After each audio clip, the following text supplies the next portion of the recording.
বাংলাদেশের রাষ্ট্র কাঠামো নতুন করে শেপ করতে গিয়ে ঐক্যমত্য কমিশনে যখন আমরা আলাপগুলো করেছি তখন ন্যাচারালি জামাতের সাথে আমাদের এক ধরনের মতৈক্য সেই ঐক্যমত্য কমিশনের সময়টাতে তৈরি হয়েছে। সেই সব প্রেক্ষাপটে এবং সংস্কারকে বাস্তবায়নের জায়গায় রেখে আমরা জামাতের সঙ্গে সামনের যে নির্বাচন সেই নির্বাচনে অংশগ্রহণের ক্ষেত্রে সমঝোতার বিষয় নিয়ে আমাদের আলাপ আলোচনা চলমান রয়েছে।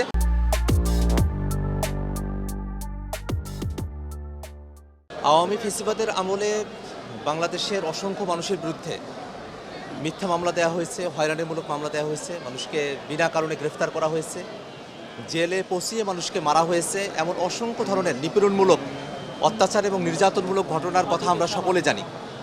ব্যক্তিগতভাবে আমি আক্তার হোসেন এই আওয়ামী ফেসিবাদের আমলে ৬টি মামলায় 2021, 22 এবং 2024 সালে 3 বার কারাভোগ করেছি, জেলখানায় থেকেছি এবং 2021 সালে বাংলাদেশে তৎকালীন প্রধানমন্ত্রী তিনি শেখ হাসিনা ভারতের কসাই মোদিকে বাংলাদেশের স্বাধীনতা দিবসে তিনি যে আমন্ত্রণ জানিয়েছিলেন তার বিরুদ্ধে বাংলাদেশের জনগণ যে আন্দোলন করেছিল সে আন্দোলনের প্রেক্ষাপটে সে সময়টাতে আমাকে গ্রেফতার করা হলো।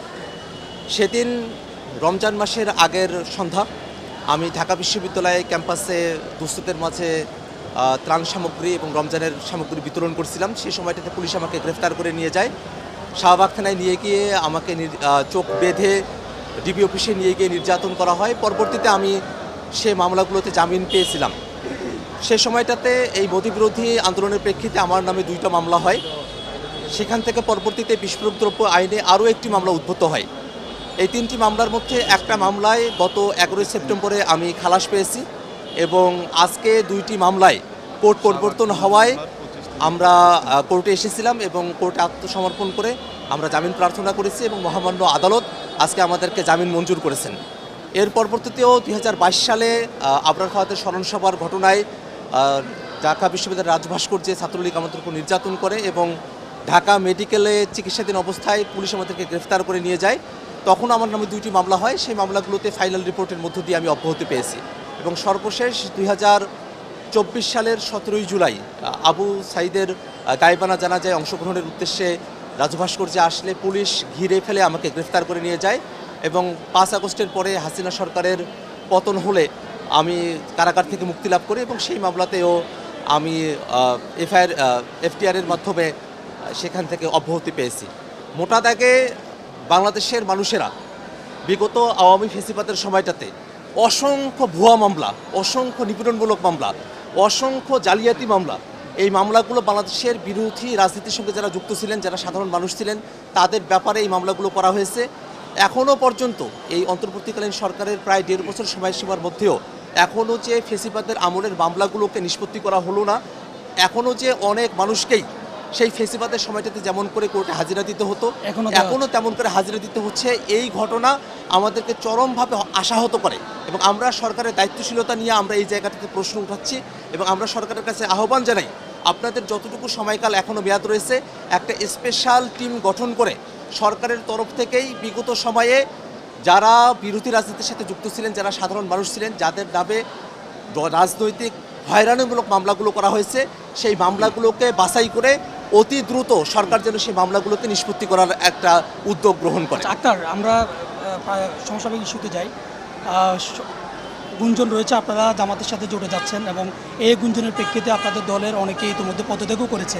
এটা নিয়ে আপনার বক্তব্য কী থাকবে? মানে এই পদত্যাগ আপনার দলের মধ্যে কোনো প্রভাব পড়বে কিনা, এবং আদৌ আপনারা জামাতের সাথে জড়ে যাচ্ছেন কিনা?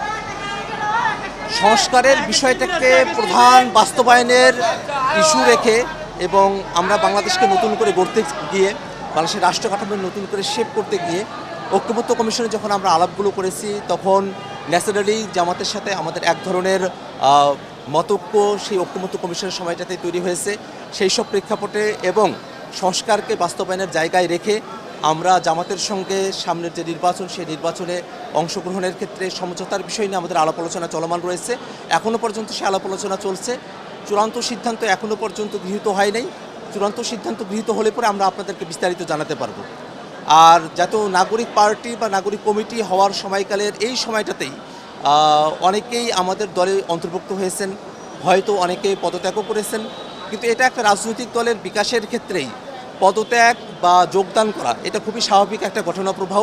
আমরা পার্টির যারা নেতৃত্ব আছে, পার্টির যারা সাধারণ সদস্যরা যারা আছি, আমরা পার্টির সিদ্ধান্তের প্রতি আমরা অটল থাকবো এবং আমরা মোটা দাগে যেটা চাই যে বাংলাদেশে একটা নতুন রাজনীতি দাঁড় করানো প্রয়োজন।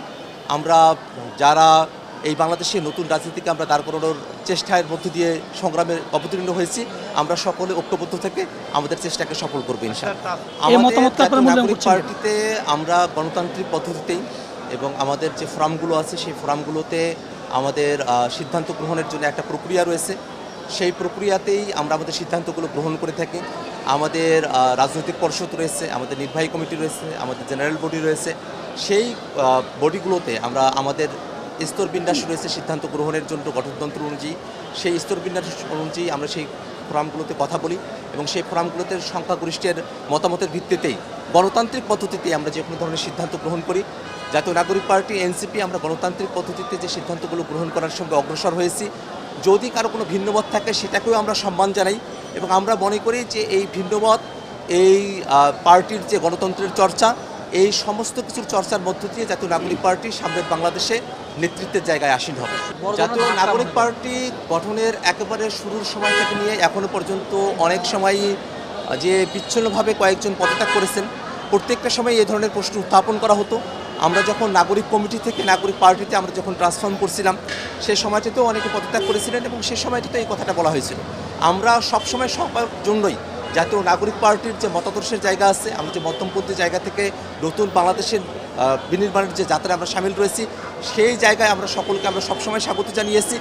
ব্যক্তির যে সিদ্ধান্ত, সেই সিদ্ধান্তকেও আমরা অবশ্যই শ্রদ্ধা করি, কিন্তু একই সাথে আমরা যে জিনিসটা মনে করি জাতীয় নাগরিক পার্টি এনসিপি অতীতেও আমাদের দল থেকে যে দুই একজন বিচ্ছিন্নভাবে পদত্যাগ করেছিলেন সেই সময়টাতে যে আশঙ্কাগুলোর কথা বলা হয়েছিল সেই আশঙ্কাগুলোর কথা এখনও বলা হয়, কিন্তু জাতীয় নাগরিক পার্টি এনসিপি সঠিক রাজনীতির মধ্য দিয়ে যে কোনো ধরনের সংকট থেকে উত্তরণ করে বাংলাদেশকে নেতৃত্ব দিতে সক্ষম হবে, এটাই আমাদের আশাবাদ। জাতীয় নাগরিক পার্টি এনসিপি আমাদের যে রাজনীতি, আমরা বাংলাদেশে একটা মধ্যমপন্থী জায়গা থেকে বাংলাদেশের ধর্মীয় মূল্যবোধকে ধারণ করে একই সাথে বাংলাদেশে যে কোনো ধরনের উগ্র মতবাদের যে চর্চা তার বিপক্ষে থেকে বাংলাদেশের সকল জনগোষ্ঠীর অধিকারকে সুরক্ষিত করে মানবিক মর্যাদা এবং সামাজিক সুবিচারের যে বাংলাদেশে আমরা বিনির্মাণের কথা বারংবার আমরা বলে এসেছি, সেই মতবাদের সঙ্গেই বাংলাদেশের আপামর জনতা, জাতীয় নাগরিক পার্টি এনসিপির যারা সমর্থক আছেন, কর্মীরা যারা রয়েছেন, তাদের সকলেরই আস্থার জায়গা রয়েছে। আমরা সেই আস্থার জায়গা থেকেই আমরা দীর্ঘমেয়াদী লক্ষ্য নিয়ে আমরা বাংলাদেশে একটা নেতৃত্বের জায়গায় বাংলাদেশকে নতুন করে গড়ার জায়গায় আমরা সামিল হয়েছি এবং আমরা মনে করি যে সামনের যে নির্বাচন সেটাই শুধু আমাদের জন্য শেষ গন্তব্যের জায়গা নয়। এই নির্বাচন শুধু নয়, জাতীয় নাগরিক পার্টি এনসিপি বাংলাদেশকে নেতৃত্ব দেওয়ার স্বপ্ন দেখে। সামনের দিনে আরও অনেক সংকটের সভায় আসবে, সেই সভাগুলোতে জাতীয় নাগরিক পার্টি বাংলাদেশের হয়ে, জনগণের হয়ে বাংলাদেশকে তারা নেতৃত্ব প্রদান করবে। এই জাতীয় নাগরিক পার্টি এনসিপি নেতৃত্বরাই 24-এর আন্দোলনের সময়টাতে বাংলাদেশের মানুষকে তারা নেতৃত্ব দিয়েছেন।